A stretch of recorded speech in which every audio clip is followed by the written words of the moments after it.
boo demee ci 14 régions yi nekk ci Sénégal tey jii am na ay journalistes yu taxaw soit ci wàllu préfecture wala ci buntu benn gouvernance pour marquer quand même l'événement. C'est la journée internationale de la liberté de la presse. ren ji association de presse yi nga xam ne ñoom ñoo nekkee ci Sénégal convention des jeunes reporters SYNPICS CORED ak CAP ak sax appel ñoom ñëpp dañoo ne nañu joxante loxo pour parler d'une seule voix pour que suñu message autorité bi mën ko dégg bu baax a baax. li ko waral nag mooy suñu dëkk suñu réew mois de mars bi ñu génn événement yi fi amoon ñëpp xam nañ ko. événement yooyu journalistes yi dañu payer les frais alors que seen yoon nekku ci am na ay organes de presse yu ñu fi toj am na ay organes de presse yoo xam ne dañu jékki-jékki ñu couper seen signal parce que nee nañ dañ doon wane ay images yoo xam ne dafa violente alors que tey ñun suñu dëkk dañuy wax démocratie dañuy wax liberté d'expression warul nekk ay mots yoo xam ne dañ koy tudd ñu rek te duñ ko appliquer tey couper signalu organe de presse dañu jàpp ne bokkul ci luy renforcer démocratie couper signal de presse bokkul ci signalu organe de presse bokkul ci li nga xam ne moom mooy favoriser liberté d'expression parce que journaliste organe de presse bu ci nekk tey war nga am sa totale liberté appliquer ligne éditoriale bi nga xam ne moom nga tracer sa bopp. tey jii ay journalistes gis nañ ñu taal seen oto alors que loolu du yoon journalistes yi seen yoon nekku ci information la ñuy joxe juste et vrai xooluñu neex na diw wala dañu war a daaneel diw wala dañu war a def loo xam ne neexul diw. tey jii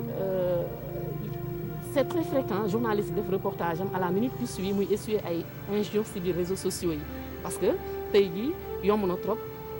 c'est très fréquent nga koy dégg ñu naan journaliste bi anti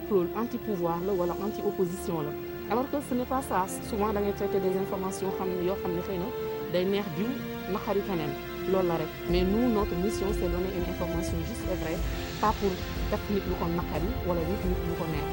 tey jii ñun dañu nekk ci région de Fatick ñu nekk région boo xam ne par la force des choses tey jii c'est une région politique éminemment politique te li ko waral ñëpp xam nañ ko tey jii nit day def benn papier ak benn responsable politique li ci gën a graaw souvent critiques yi du jaar ci jóge ci opposition day jóge ci ñi nga xam ne ñoo nekk même camp parce que dañ lay traiter d'être à la solde d'un tel responsable politique te loolu ce n'est même pas respectueux pour les journalistes ñun nous sommes des professionnels et nous sommes responsables. tey jii dëkk bii nii ñun on n'a pas intérêt que mu basculer dans le chaos ñun ñi ñuy saaga bi ñuy critiquer ñoom ñu bëggee le Sénégal bëgg mu am cohésion sociale bëgg mu am stabilité ñun ñoo leen ko gën bëgg parce que tey bu Sénégal tàkkee duñu épargner beneen mot d'ordre bi moom mooy un journaliste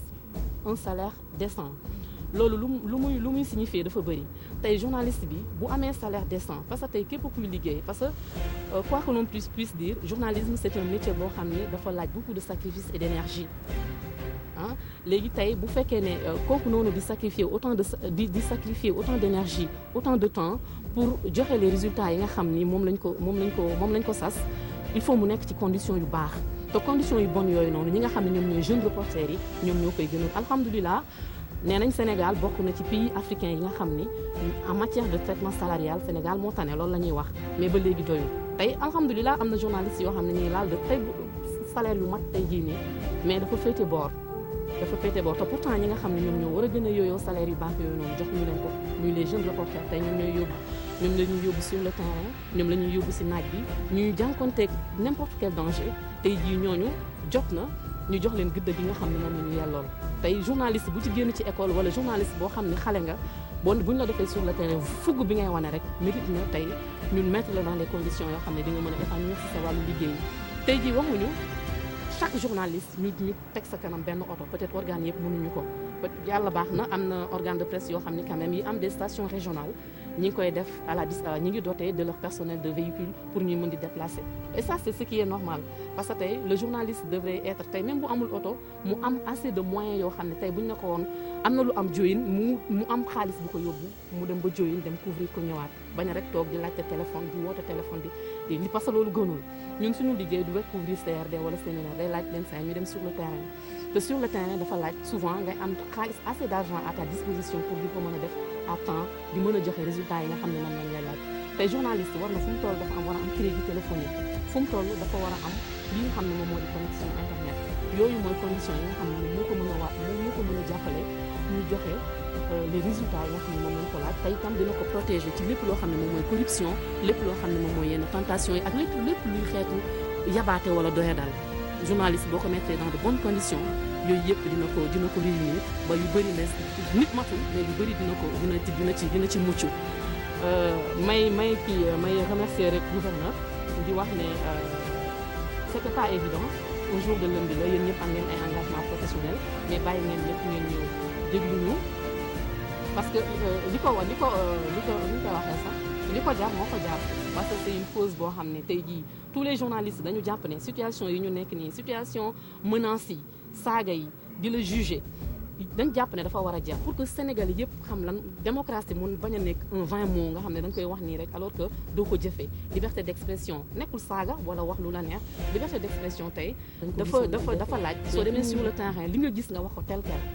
ni nga ko gisee nga waxee ko noonu tey war nañ nekk ci dëkk boo xam ni en tout cas autorité yi ngeen nekk ñu leen di ñaan ngeen gën ñu jàppale ci côté boobu noonu ñu xam ne la liberté d'expression c'est la liberté d'expression wax naa ko léegi nekkul ne ñun dañoo war a wax lu ñu neex ku ñu jot rek attaqué gratuitement nii nekkul loolu noonu mais tey ji dafa war a nekk loo xam ne nii ku nekk fi nga nekk rek nga xam ne journaliste bi li muy def liggéeyam la xëy na xam na ko moo tax mu koy def kon ni mu ko defee nga jàppal ko ni noonu la ko defee doo fi taxaw en tant que autorité étatique bi représenté fàtte naa ko wax ci français l'état que vous représentez nit da ngay wax dëgg rek def na beaucoup d'efforts ces dernières années ci amélioration conditions de travail des journalistes su may wax loolu je veux parler du code de la presse am na beaucoup d'avancées yoo xam ni le président Macky Sall jot na ko ci def tey jii fi ñuy wax ni commencé nañ di confection la carte nationale de presse tey jii dootul nekkati carte de presse RTS dootul nekkati carte de presse Futur Média wala carte de presse Sen TV wala Walfadjri tey day nekk carte nationale de presse boo xam ni foo ko wane dañuy xam ni kii journaliste la te loolu bokk na ci li nga xam ni président de la République defal nañu ko pour gën a mën a assainir notre secteur ñu xam qui fait quoi loolu tamit te tey am na ay dogal yu mu jël yoo xam ni yenn convention yi ak yenn traitement yu baax yi président de la République jël na ko tey jii nii te di sas ko organe de presse yi te par force dinañ ko appliquer si ñi nga xam ne ñoom ñoo di journalistes yi te loolu dina bokk ci li nga xam ne dina gën a améliorer conditions yi dina gën a tamit gën a defar secteur bi ba journaliste tey dina gën a fier taxaw di wax ne man ñuy journaliste la